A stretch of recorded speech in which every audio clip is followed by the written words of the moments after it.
Thank you, Dr. Rahman, for joining me today. So tell me, how did you get into the healthcare field?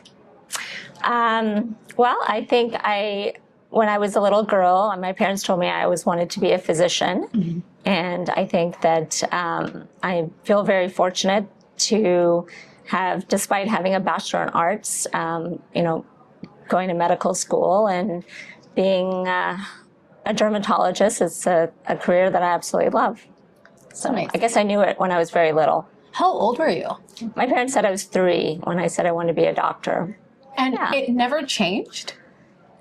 I mean, according to them, it didn't. So I thought law, maybe architecture. Uh-huh. So what made you want to stay? After having all these, like you said, law and architecture, why did you want to stay? I think it's the patience, right? Meeting people like I met you in the ladies' room and connecting with other human beings. As a dermatologist, we're one of the few doctors that actually touch our patients, who look at our patients.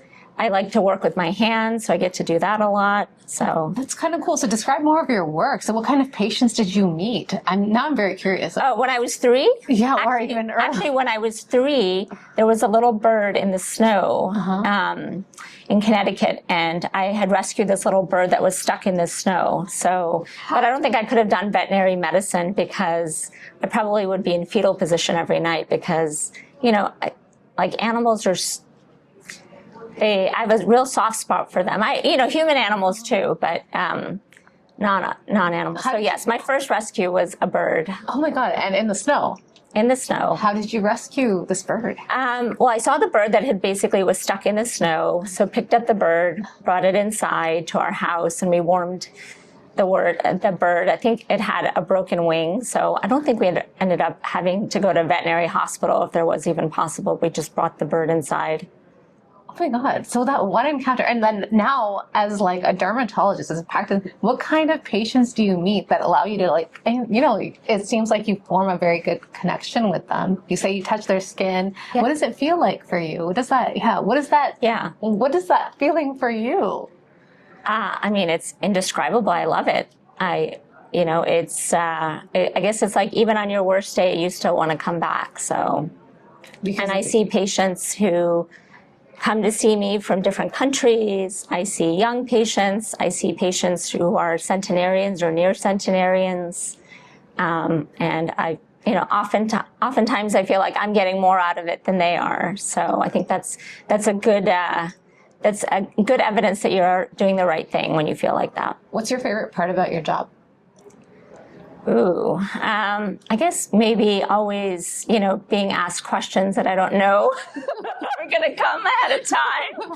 So I always have to wing it. So it's kind of fun. Usually not recorded, but yeah, I like that. That's your favorite part? Yeah, it's kind of, What does a day look like for you? Ooh, it depends. My days vary quite a bit. So again, I see patients at Stanford. I see veteran patients. I help companies who are developing new technologies. Now I'm a student at Stanford Biodesign. I'm also faculty at the Stanford Center on Longevity. So my day is never boring. And what is your favorite part of your day as you're in your normal daily routine while you're working? There's so many. I have something to pick one. Something that you most look forward to. I think that when I'm doing a procedure, it's a flow state. It's so when I'm not multitasking, it's kind of like when I'm doing hot yoga and I'm in that down dog, and it's like that's the only thing I can do. There's something incredible about it. There's like a Buddhist idea that when your body is still, your mind is in motion. But when your body is moving is when your mind can be still. So I think when I'm doing procedures is like when my mind just is so relaxed and in the flow. Since you mentioned a lot of your patients, do you have a story of a patient that you connected to on a very deep level that you had an impact on? Oh, I think that happens all the time now. Obviously, because of patient confidentiality, can't tell you. I mean, I think that I see people all the time who will come to see me because they have skin conditions, and a lot of people of color, like we are, who have gone to see many different physicians and think that there's nothing that could actually help them. And so I tell them, well, one is we're going to be friends for a long time. I'm going to stick with you until we get your skin better.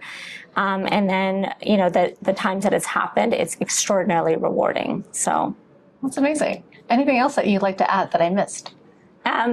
I don't know, maybe next time give me the questions ahead of time. That's okay. That's hilarious.